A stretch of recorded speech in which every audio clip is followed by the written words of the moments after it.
Hello students, welcome to the commerce club.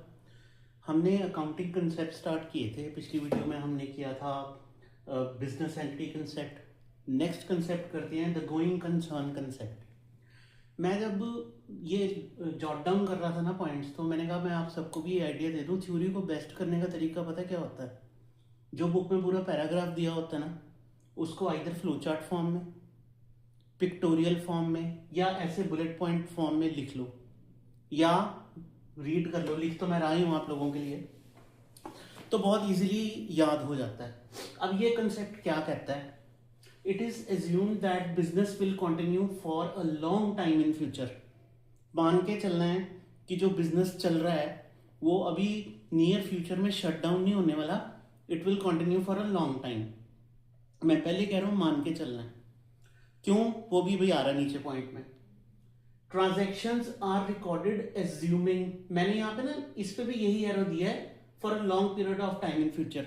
वो कहता है ना सिर्फ बिजनेस यूनिट रन हो रहा है लॉन्गर पीरियड के लिए, ट्रांजेक्शन्स भी जो बुक्स ऑफ अकाउंट्स में रिकॉर्ड हो रही हैं year on year, they are recorded assuming indefinite period.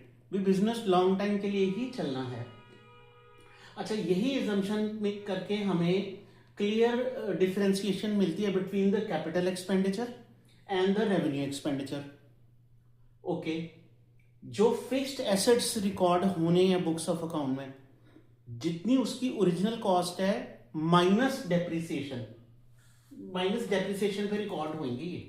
ये याद रखनी है चीज, ठीक है जी। ये फॉर्मूला है।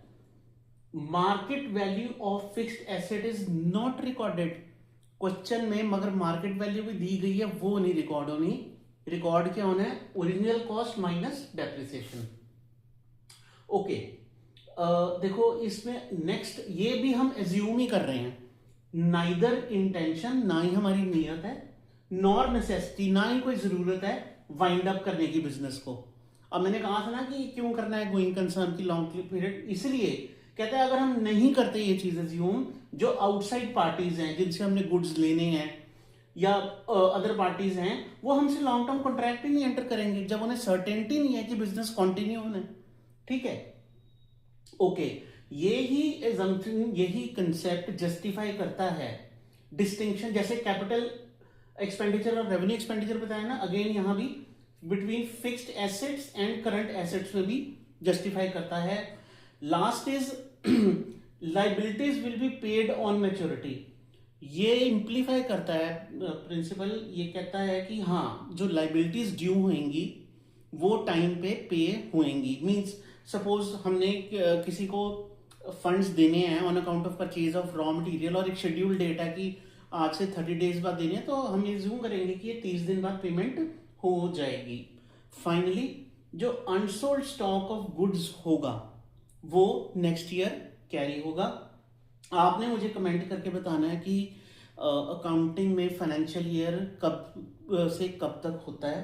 ठीक है, हाँ, सब्सक्राइब कर लेना, वीडियोस लिंक्ड हैं। अब जैसे पहले हमने टर्म्स किए हैं तो सारी एक के बाद एक लिंक हो रही थी, ऐसे ये भी सारे लिंक ही चल रहे हैं। मिलते हैं नेक्स्ट वीडियो में। Road to improvement is never ending and there is no substitute for hard work. मेहनत कर लो, एग्जाम्स आ रहे हैं। All the best, bye for now.